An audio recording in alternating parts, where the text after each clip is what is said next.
O Luiz Ricardo é doutor em música na área de etnomusicologia, pela Universidade Federal da Bahia, do ano de 2005. É mestre em música na área de educação musical, pelo Conservatório Brasileiro de Música, aqui do ladinho, aqui na cidade do Rio. Graduado em educação artística com habilitação em música pela Universidade Estadual de Montes Claros, a Unimonte.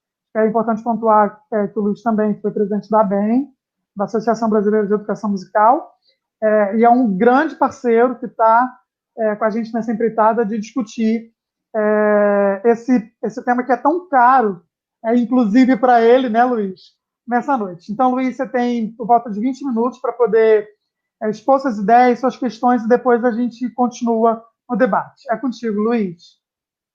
Obrigado, Glauber.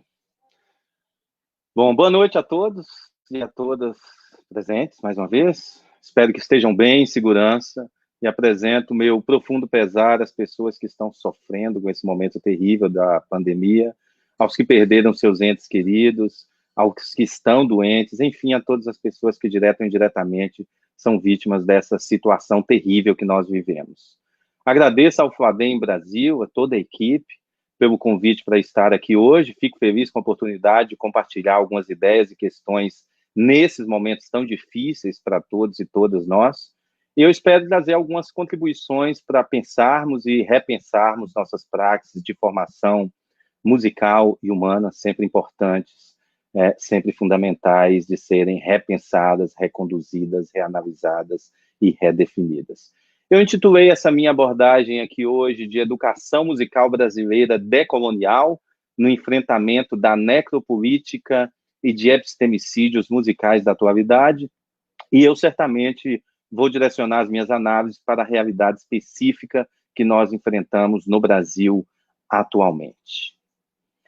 Em Educação como Prática da Liberdade, uma publicação de 1965, Paulo Freire escreveu: ninguém caminha sem aprender a caminhar, sem aprender a fazer o caminho caminhando, sem aprender a refazer, a retocar o sonho por causa do qual a gente se pôs a caminhar. Começar essa fala com Paulo Freire é, ao mesmo tempo, uma escolha epistemológica, uma posição ideológica e um chamado de luta em defesa da transformação e da liberdade da sociedade brasileira. Citado e aplaudido em diversos países do mundo, Paulo Freire ganhou projeção mundial pela sua capacidade de ser brasileiro e de propor alternativas educacionais decoloniais, no período em que o termo decolonial sequer existia, contextualizadas com a realidade de um Brasil que, à época de suas ideias e ações, mantinha cerca de mais da metade da população em situação de analfabetismo e completamente excluídas das decisões e do pacto de poder que sustentavam o país. Ao longo de mais de 50 anos, as práticas educativas de Paulo Freire vêm ganhando cada vez mais projeção nacional e internacional, e o autor se tornou uma das grandes referências da educação no mundo, o único brasileiro a conquistar esse lugar na cena global em toda a história do país. Na contramão do orgulho que devemos ter da obra de Paulo Freire e da certeza do quanto podemos aprender a aprender com ela, assistimos entre as muitas expressões de insanidade que nos assombram diariamente desde 2016, mas que chegaram ao seu apogeu com a eleição de Jair Bolsonaro em 2018, uma tentativa de desmanche e de desmoralização nacional do valor do pensamento e da produção de Paulo Freire. Toda obra publicada é passiva de análise, crítica e posições contrárias. Mas o que se vê no Brasil de hoje em relação à produção de Paulo Freire não são reflexões ou posições epistemológicas, pedagógicas que se opõem de forma minimamente embasada ou reflexiva às propostas do autor. Assistimos, sim, uma doutrinação irracional promovida por quem sequer leu ou entendeu Paulo Freire, proliferada por grupos bolsonaristas e seus seguidores, que se manifesta no ódio mediado por movimentos que vêm ganhando força nessa era de pós-verdade em que vivemos. Dentro das manobras populistas de uma extrema-direita radical e excludente, vimos crescer no Brasil ataques contra aquele que pregou o amor, a liberdade, a democracia, a autonomia do oprimido e que evocou e praticou o valor desses pilares em uma praxis de educação brasileira decolonial. Esses ataques, as praxes de uma educação libertária, são, direta ou indiretamente, também ataques aos pilares que sustentam a educação musical decolonial brasileira que queremos construir nesse país, para uma formação consistente em música, mas também com vistas à formação humana que combate tanto a necropolítica de Jair Bolsonaro, seus seguidores e muitos outros grupos, quanto os epistemicídios já recorrentes no país, mas que têm ganhado força a cada dia via essa necropolítica nefasta. Penso que, como nunca antes, é importante exercitar a nossa condição de aprender a refazer, a retocar o sonho por causa do qual a gente se pôs a caminhar rumo às praxes que desenvolvemos ao longo das nossas caminhadas.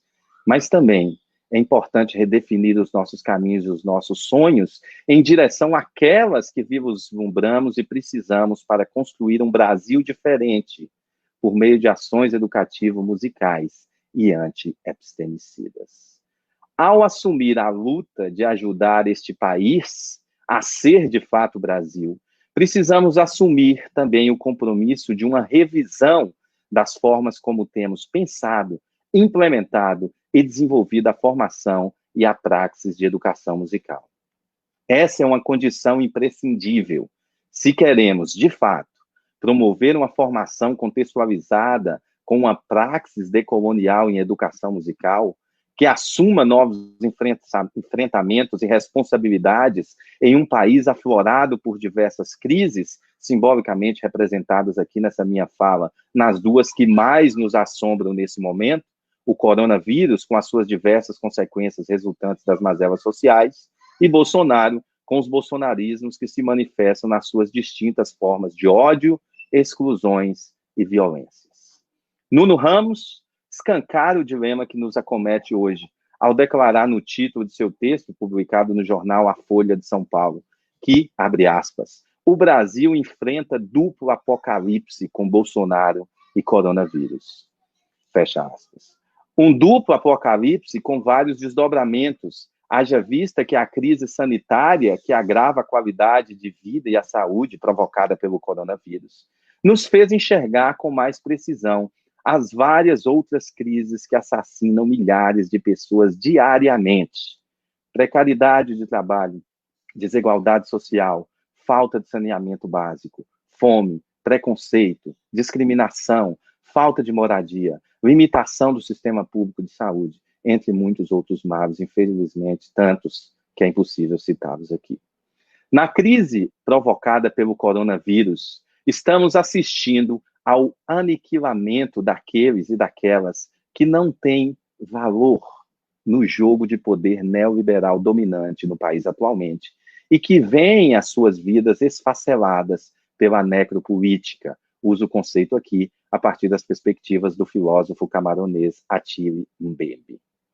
Essa necropolítica tem sido reiterada e fortalecida a cada dia no discurso e nos atos de uma pessoa violenta e excludente, que chegou ao poder evocando discursos que combinam família tradicional, estupro, Deus, preconceito, patriotismo, armas e violências em um jogo débil em defesa de um lugar que está longe de ser Brasil, pelo menos o Brasil que nós queremos. Mas esse lugar é o lugar que criou a sociedade, que elegeu Jair Bolsonaro.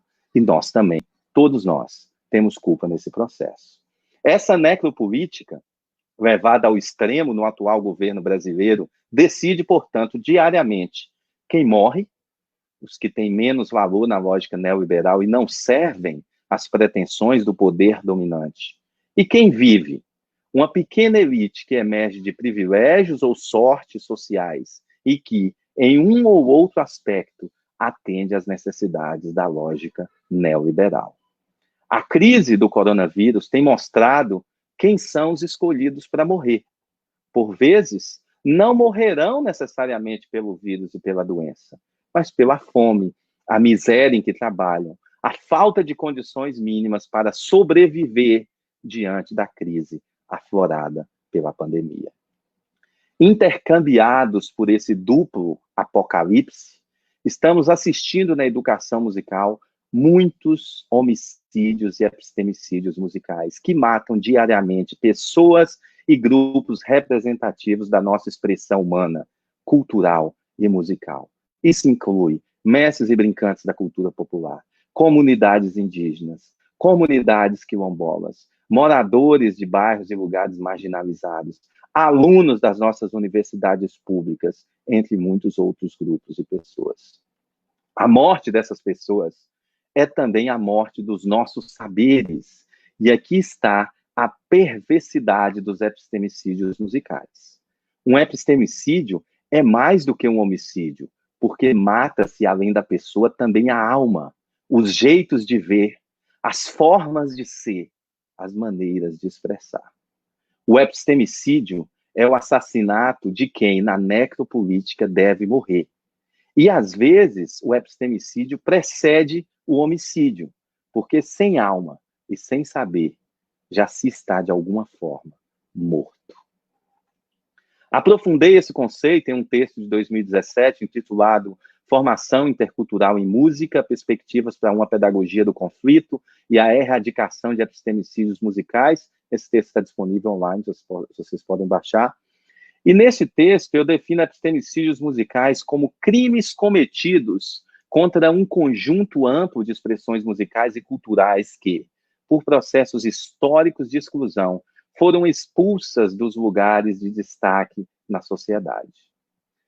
Tal exclusão se deu, e ainda hoje se dá, pela associação de determinadas músicas e culturas a outros sistemas de organização sonora e formas de expressão cultural outras que não se alinham à cultura hegemônica, no caso da música, a cultura erudita, produzida na Europa até o século XX.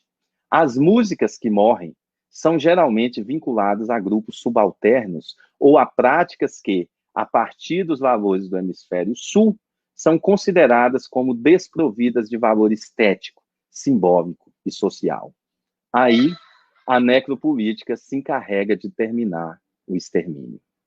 Esses grupos e contextos vêm padecendo diante da crise sanitária, das violências institucionais promovidas pelo governo, da opressão das elites sobre as minorias, minorias que são maioria em termos quantitativos, mas minorias em direitos, e do ataque constante à democracia, constituída com muitas exclusões e mortes no Brasil. Mas, como expressou Bolsonaro no dia 28/4/2020, se referindo ao alto e crescente número de mortos infectados pelo coronavírus no país, lembrando que naquele momento passavam de 5 mil, e agora já passa de 30, né? Diz o presidente, e daí, lamento, quer que eu faça o quê? Já ouvi muitas frases como essas de colegas da área de música. Somos da música, somos músicos. E daí se tem um monte de gente morrendo todos os dias? Não é nossa função cuidar disso. Certamente, a educação musical brasileira, como resposta à sociedade, não dirá e daí, lamento. Portanto, é hora de assumirmos um compromisso mais explícito com as crises do mundo atual e sermos mais comprometidos, propositivos e ativos com o que podemos e precisamos fazer para construirmos um mundo melhor. Um mundo mais justo e democrático que emerja a partir dos estudos da música como prática social e cultural e com base na nossa atuação profissional como educadores e educadoras. É hora de reconhecermos os avanços da educação musical brasileira, como pontua muitos dos textos e estudos publicados na cena nacional. Mas também já passou da hora de reaprendermos a caminhar, caminhando rumo ao enfrentamento das crises que contaminam o mundo doente que vivemos e que encontram na música tanto um ponto de resistência, quanto também mais uma estratégia de dominação. Como nos lembra John Morgan O'Connell, no texto Música na Guerra e Música para a Paz, a música é uma faca de dois gumes, poderosa em qualquer dos lados. Ela é usada tanto como um veneno para excitar a hostilidade, quanto como uma poção para promover a amizade. Depende da condução que a sociedade dará a ela, da condução que nós, educadores musicais e educadoras musicais, podemos dar a ela. Para, de fato, trabalhar uma praxis de formação em música comprometida com a formação humana e com as transformações sociais que precisamos, é preciso fazer emergir uma formação em música decolonial, e isso implica um realinhamento de abordagens, de bases epistemológicas, de construções metodológicas, entre outros aspectos, a partir da realidade e das especificidades sociais, culturais e musicais do Brasil.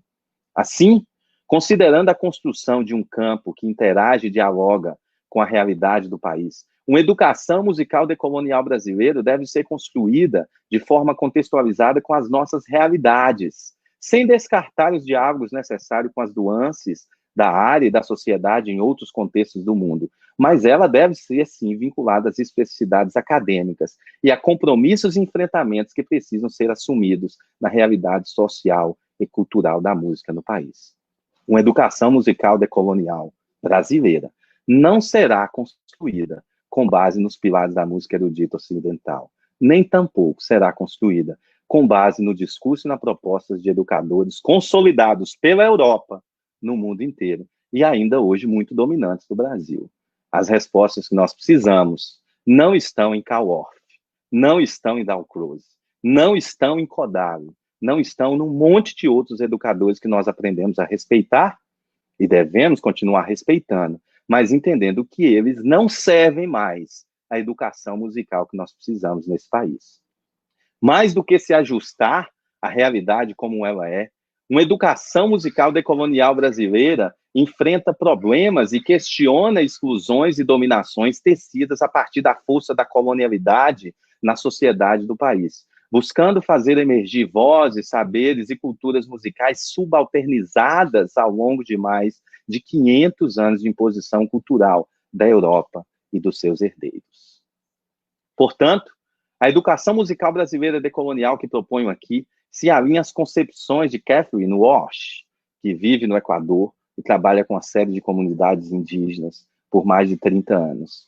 Diz ela, uma educação decolonial tem que incorporar a busca pela decolonialidade, e isso implica problematizar e reagir à desumanização a que muitas sociedades latino-americanas foram sucumbidas nos processos de colonização. Essa reação tem na educação uma importante força de transformação e construção de uma nova sociedade. Assim, assumir uma educação musical brasileira decolonial é assumir a formação em música como um projeto ideológico, político e educacional, capaz de tornar visíveis as lutas contra a colonialidade, pensando não apenas em seus paradigmas, mas também nas pessoas e em suas práticas sociais, epistêmicas e políticas, reagindo e superando as hegemonias impostas, reagindo e superando os epistemicídios musicais cometidos diariamente nesse país. Assim, será possível conceber uma sociedade que seja capaz de reagir a manipulações que Paulo Freire já destacava em 1965 e que ainda estão explícitas no momento atual do Brasil. Nas concepções do autor, uma educação libertária é uma praxis decolonial que permite colocar em ação formas diferentes de pensar e estratégias autônomas de análise e construção do pensamento. Assim, é possível tornar o ser humano mais do que um simples espectador que, como tal, tende a ficar, abre aspas, acomodado às prescrições alheias que dolorosamente ainda julgam serem opções suas, fecha aspas. Nessa conjuntura, é preciso assumir a nossa responsabilidade de ir muito além de onde já fomos, e isso implica, sim, repensar e retocar os caminhos que os nossos sonhos nos puseram a caminhar. Apesar de termos feito emergir uma diversidade de culturas musicais no Brasil, desconhecidas e caladas principalmente nas instituições de ensino dominadas pela música da Europa do passado e as práticas musicais derivadas dessas, as transformações associadas promovidas pela educação musical na construção de uma sociedade melhor, na construção de uma sociedade libertária, ainda é muito pequena e nós precisamos admitir isso. É nesse sentido que urge pesquisas e ações de enfrentamento das crises, que, infelizmente, ainda não estão no cerne das nossas práticas educativas musicais.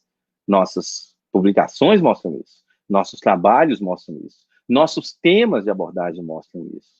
Às vezes, estamos mais presos ao treinamento e ao adestramento musical promovido pela música de concerto da Europa, excludente e altamente responsável por uma série de processos de gentrificação musical, conceito que vem ganhando destaque na cena mundial, inclusive na cena brasileira. Gentrificação musical no sentido muito similar ao conceito de gentrificação em geral. O que é a gentrificação? Você vai para um bairro que precisa de melhorias, investe no bairro, cria essas melhorias e os moradores do bairro têm que mudar de lá, porque eles não dão conta mais de comprar uma casa, de pagar o aluguel, sequer de ir ao supermercado, porque tudo foi redefinido. É o que muitos programas sociais fazem no Brasil. Você chega numa comunidade, instala a música erudita, e ela melhora a vida de todo mundo, mas expulsa de lá a música, que é a música das pessoas que moram naquele lugar. Ela cria de imediato epistemicídios musicais, consequentemente, uma gentrificação musical terrível. Trabalhei esse conceito num texto recentemente, que deve ser publicado no final do ano, depois compartilho com vocês. Claro que é preciso reconhecer que nós temos feito emergir debates sobre direitos das minorias e denunciado e reagido à opressão que exclui e destrói uma infinidade de músicas e seus praticantes no Brasil. Isso não se pode negar. Mas, infelizmente, vou citar Paulo Freire de novo, abrindo aspas, o que se sente dia a dia com mais força aqui, menos ali, em qualquer dos mundos em que o mundo se divide, é o ser humano simples, esmagado, diminuído e acomodado, convertido em espectador, dirigido pelo poder dos mitos que forças sociais poderosas criam para ele. Mitos que, voltando-se contra ele, o destroem e aniquilam. Fecha aspas. É, por um lado, surpreendente que o alerta de Paulo Freire, 55 anos depois de ser escrito, retrate explicitamente a realidade da sociedade brasileira hoje. Sociedade que elegeu um mito, graças à falência das nossas instituições na construção via educação, em um sentido amplo do termo, de uma sociedade liberta. O artigo da revista Veja, publicado em 25/4/2020, intitulado Fiéis ao Mito, a tática de Bolsonaro para manter sua legião de apoiadores. E se nós colocarmos mito na internet, a gente vai achar desde artigos na Veja até artigos na Nature, destacando o mito criado falsamente na fragilidade da sociedade brasileira. Essas publicações, essas referências, corroboram a atualidade, a coerência e a força das análises de Paulo Freire para entender o Brasil e nos traz importantes reflexões para a consolidação de uma educação musical brasileira decolonial. Diante desse cenário de construção e ascensão de fake mitos, graças às forças da era da pós-verdade, emerge uma questão importante para todos nós. Como reagir aos dilemas apocalípticos do mundo de hoje, via opções musicais decoloniais, via opções educacionais musicais decoloniais. E, a partir disso, retocar os nossos compromissos e praxes para a superação dessas crises. Chegando para o fim da minha fala, vou destacar alguns pontos, citando um outro texto, esse está em fase final de publicação, sai ainda esse mês, intitulado Até Quando, Brasil? Perspectivas decoloniais para repensar o ensino superior em música, e a partir de uma análise da conjuntura da educação superior, que já fiz em outros trabalhos, eu apresento nesse texto diretrizes do que eu chamei lá de perspectivas decoloniais, para a gente continuar andando. Nesse texto, destaco, portanto, 6 perspectivas, vou mencionar aqui sem poder discuti-las por conta do tempo, mas que estão devidamente trabalhadas no texto, vocês vão poder acessar gratuitamente também depois, disponível na internet. O texto será publicado na revista Proa, numa publicação, a revista da USP, uma publicação que eu recomendo para todos e todas, porque é um número especial dedicado à música e decolonialidade. não me lembro precisamente se o título do dossiê é esse, mas nós teremos vários outros trabalhos, me parece que inclusive outros trabalhos de educação musical e da área de música com foco em educação, tratando dessas questões. Então, como opção decolonial, apresento 6 diretrizes que eu vou falar aqui muito rapidamente. Primeira delas, é uma opção decolonial conhecer e incorporar diferentes tipos de música produzidos no Brasil e em outros contextos culturais do mundo. Já temos produzido conhecimento para isso na etnomusicologia, na musicologia, em diversos outros campos e na educação musical. O Brasil tem uma diversidade de música, nós não precisamos ir atrás de publicações do exterior para aprender isso. Essas músicas não estão em materiais didáticos, mas elas estão por aí hoje disponíveis, acessíveis, numa série de acervos, numa série de teses, dissertações, numa série de produções. E a maneira mais próxima, mais real e mais consistente de promover diversidade é nós trazermos a música do Brasil para dentro das instituições e para as nossas práticas de educação musical como um todo. Um segundo aspecto é necessário para uma prática decolonial criar diálogos efetivos entre os cursos de formação do Brasil e a realidade musical que circunda as nossas escolas, as universidades e todas as nossas práticas. É impressionante a gente olhar para os currículos de música do Brasil e se alguém não nos disser de onde o currículo é, dificilmente nós vamos entender, porque eles em nada dialogam com a realidade local, eles em nada dialogam com a comunidade.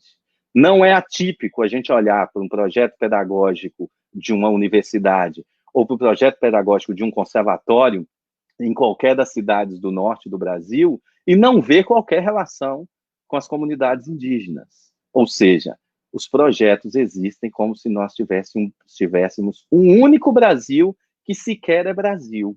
É muito mais um Brasil com cara de Europa, uma Europa do passado que nem a Europa é mais. Uma terceira diretriz para ter uma ação e uma proposição decolonial, é preciso conceber e implementar novas estratégias de formação e de organização de currículos a partir da diversidade musical.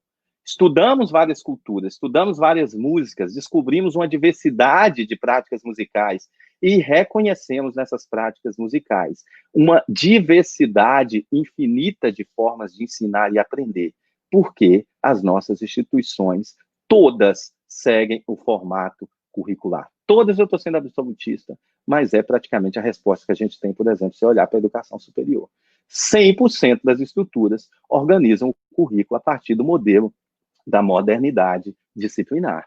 Não é possível que a área de música continue refém dessa estrutura, sabendo nós que as maneiras de ensinar e aprender música, as maneiras de transmitir culturas musicais são altamente diversas. Como quarta diretriz, é preciso incorporar a criação como elemento fundamental para uma ação educativa decolonial em música.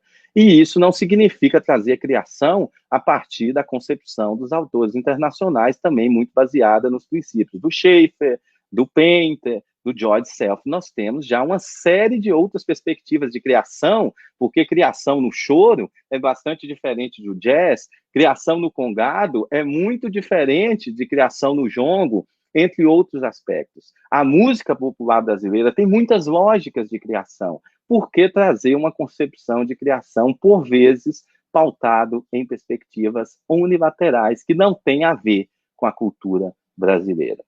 Estou sendo muito breve na análise de algo que é complexo, mas vocês podem ler isso depois melhor no texto. Uma quinta perspectiva, é preciso instituir a pesquisa, num sentido amplo do termo, como estratégia efetiva para uma formação em música pautada na produção de conhecimento.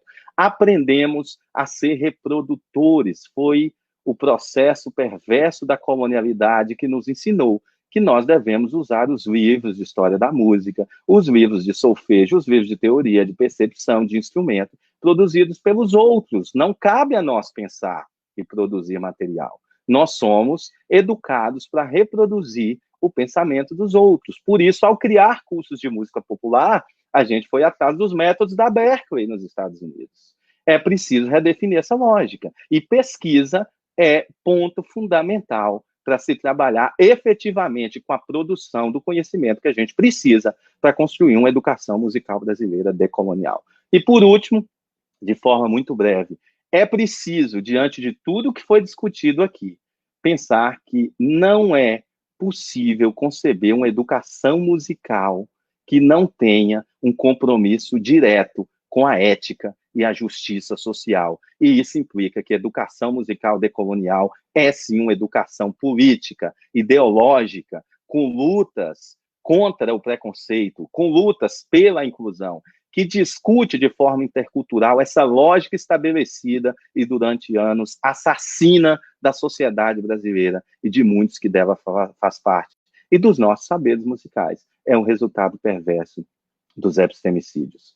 Quero concluir essa minha fala trazendo dois grandes escritores brasileiros. Me inspiro para fazer o que faço em diversos autores estudiosos, né, como diria Galileu, nos apoiando nos ombros de gigantes que podemos enxergar adiante, mas muitas vezes são os poetas que me dão as melhores respostas. E eu quero concluir essa minha fala trazendo aqui para o nosso debate Guimarães Rosa, no Grande Sertão Veredas, quando ele diz: o correr da vida embrulha tudo. A vida é assim, esquenta e esfria, aperta e daí afrouxa, sossega e depois desinquieta. O que ela quer da gente é coragem. Tenhamos coragem para construir uma educação musical brasileira decolonial. Tenhamos coragem de enfrentar os maus apocalípticos que temos que enfrentar agora. Tenhamos coragem de fazer a travessia, pois, como também disse Guimarães Rosa na mesma obra, quem escolheu a busca, e se nós estamos aqui, nós escolhemos, não pode recusar a travessia. É hora de fazermos essa travessia na construção e sustentação de uma educação musical brasileira, decolonial, ética, humana, democrática e libertária. Portanto, convido todos e todos nós para irmos adiante com coragem, sabedoria, estudo e buscas para fazermos essa travessia da forma como a vida, a cultura, as pessoas e a música do Brasil precisam. Muito obrigado.